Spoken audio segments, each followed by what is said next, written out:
How do you recognize a unicorn founder? I would say the few traits would be A, they have to question everything of why it is what we do and why does it have to be that way. Because most of the times we do stuff out of habit, and if we had another solution, we would be doing that instead. But of course, changing habits require a lot of momentum. And to create that, you need something that really moves you. So it really needs to be worth it. So first of all, questioning everything of why that happens, and will that be the norm if they had another option. And then secondly, going very deep into finding what would it take to change that habit that people have. And then just iterating on that belief set constantly with action, by doing tons of experiments and figuring out, okay, now I've done this experiment. Did I actually see that consumer behavior shift happen or not? And is it viable or not as well?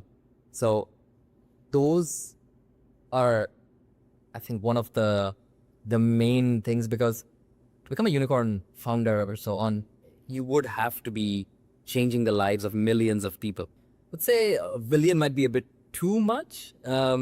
With say 10 million, you already depends on how much you're impacting them, because it's just a ratio of how much do you impact. Either it's like a billion people very less, or 10 million people but very drastically. And you just need to then work that backwards of what is that behavior that's going to change drastically within these 10 million people, and can I catalyze that change or not? Assume you're talking to a founder who by chance tuned into the music of something where he's working on the same problem. He identified correctly where the world is going to change, and his idea is about to take off. Like, what would be some advice you would give from one unicorn founder to the next?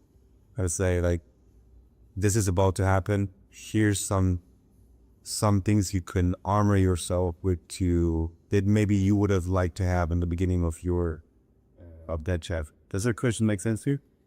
No, I think for sure, because you need to be constantly reinventing yourself, because the challenges that you face in the start require very different solutions to the challenges that you face when you are scaling, for example.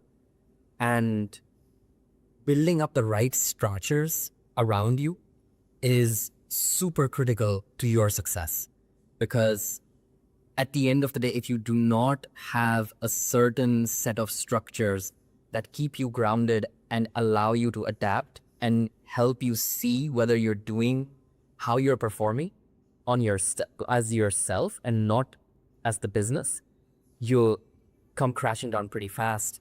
So understanding what are the exact challenges that are being faced, and then what would be the structures that would help you face those challenges in the best way, would be something that one really has to think about. Because the challenges that you're facing when, for example, you are figuring out what the right idea is very different in terms of the people that you need, in terms of the capital that is required, in terms of the scale of the experimentations, compared to now I know exactly the idea or the exact business model, and now I need to scale this as well. So understanding the exact challenge that's required and what is the structure that you personally will be putting around yourself to help you make decisions, to help you reflect and understand how to adapt and change, are super important. You guys also pulled off some of the greatest fundraising runs in all startups that ever existed. It was kind of wild, I think. It's like, how do you feel?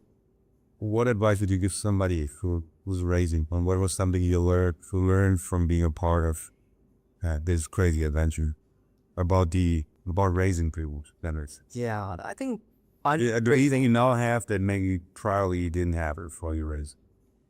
I think fundraising is, first of all, it's definitely a lot on how much are you capitalizing on a current trend where all of the capital is interested in. Like for example, right when COVID happened, delivery was the number one idea. It was either grocery delivery or any sort of delivery or virtual conferences or online dating. These three were, or of course, masks or medicine or any within that space.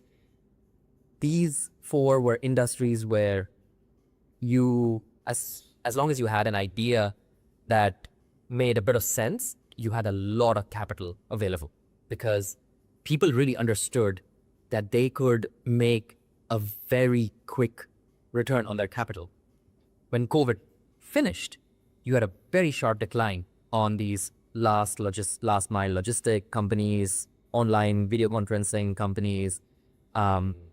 Things example also from these, what was that company's name where you come log in and have virtual conversations? The company's name for Zoom or? No, there's like another one where you could have online chats and so on. It went up and now it's gone down completely as well. Okay, I can only think of Zoom or something. I just know. Yeah. Okay. So there was like a connection between the world was is in an abnormal state and people capitalize on it. And so it's like when investors saw that there was an immediate opportunity for them, they capitalize on it. So yeah, the in alignment with the zeitgeist of the generations of the same. Exactly, because if you make it easy to ride the wave of capital is always there. It just depends on what industry you're at the moment. And then, of course, there's a lot of different questions about defensibility, having a really strong team, being able to show results fast and so on. But I think before that, choosing which industry you're at a certain time is one of the biggest determining factor of how easy it's going to be for you to raise capital. I'm very interested also in the idea of iceberg psychology, where it's like you see the outcomes of people, but you don't see the stuff that they did in the dark that develop a kind of character that justified that they could endure being on the mountaintop. What was something that you did during this stage at worst where nobody knew about it, but it was actually foundational to you, to the contribution of this, or to you being able to withstand this kind of pressure that came with it? I think founding businesses is all about doing stuff without expecting return, or better to put, doing work despite of getting no results. And I've done around more than 150 deliveries myself on a bike, trying out every sort of way of how to deliver with in the cold, in the snow. So I definitely understand how tough it is for the first job. And it's definitely, like you mentioned, of doing stuff in the dark that helps you understand what it's going to take for something to really work. And as a founder, you basically need to be doing all of the dirty work, because you will be doing endless amount of work which will not give you any monetary results in the start. And you have to be okay with that. If you come up with very high expectations that I need to do this and I need to see results very early monetarily, it's going to be very hard for you to succeed, because there will be a long time period where you don't see that. If you judge success from the lens of money, but if you judge success from the lens of learning, then it's very rewarding, because every action that you take, if you properly reflect on it, you learned something out of it. So it was successful.